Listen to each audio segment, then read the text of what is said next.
All right, so subtone. Let me get back to the subtone. How do we get that? So if you start out, if you start out with let's just play a low C,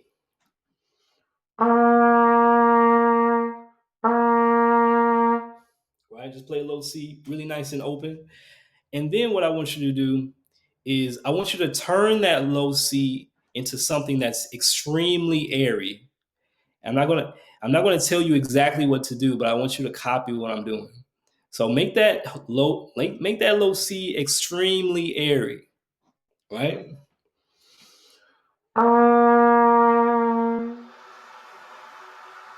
And so what I want you to do is kind of make that low C disappear and just go into a whisper or like a air, right? So just like this,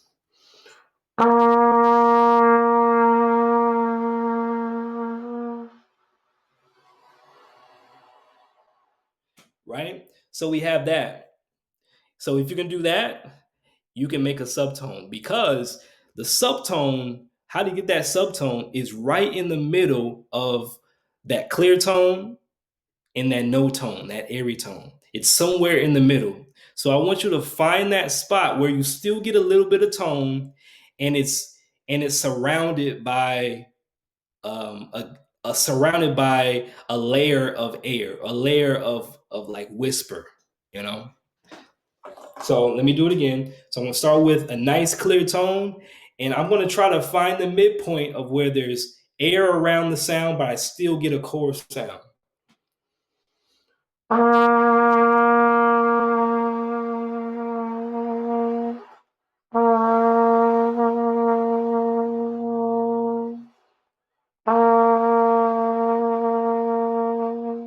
You guys hear that?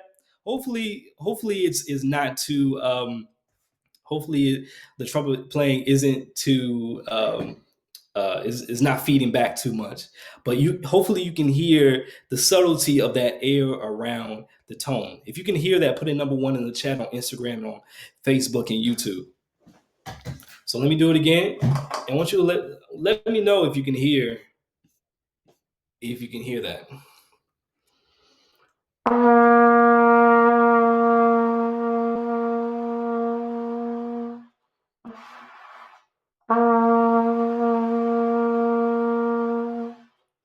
Right? We got Ebb and Flow says number one says, yeah, you can hear the subtone or hear the sound, hear the air around the sound. We got Fleeky with the number one.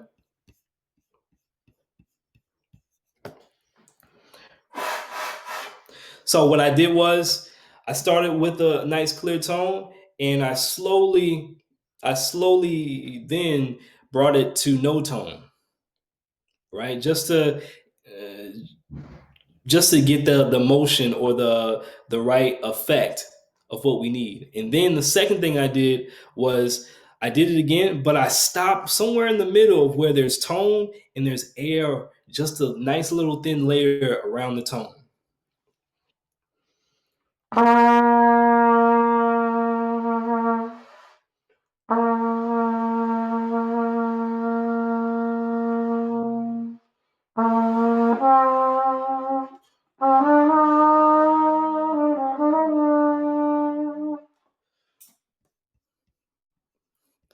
Now, Chandra says, is it supposed to sound flat? It's going to sound a little bit of flat. It's going to sound flat, but that's just going to be something that you work on to where it's not so flat and still in the center of the pitch. So that's the kind of something you have to experiment with as far as intonation goes.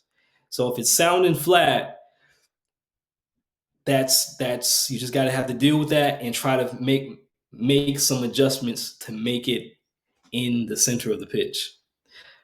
But if Chandra, if you understand what I'm saying as far as that process of kind of how I think about making a subtone, then that's kind of what I practice and that's what I do. Now the second thing and the most important thing is to really copy someone that does it. Copy someone that actually has that subtone and play along with them. Rith Coffee says, "Is that how Tom Harrell gets his tone?" Um, I don't know if he thinks about it that way, of how I just demonstrated. However, that's kind of what's happening as far as like the middle of the lips and opening up just enough to where there's air. There's like a layer of air around the tone. But that's kind of that would be that's my little quick explanation of how to get that type of sound technically. Now, what I want you to do, I want you to notice, what are your lips doing? What are the middle of your lips doing when you go from that nice clear low C down to no tone where it's just air? What I want you to notice, what is your air doing, or what is your lips doing? Are they coming farther apart, or are they coming close together? What is the degree of separation or closeness of the lips in the middle? I want you to notice that. And then what I want you to notice that after you do that is, what is your air doing? And what do you have to do with, what's the amount of air support that you have to give so that that pitch kind of stays in tune or keeps the center of the pitch? So experiment with that.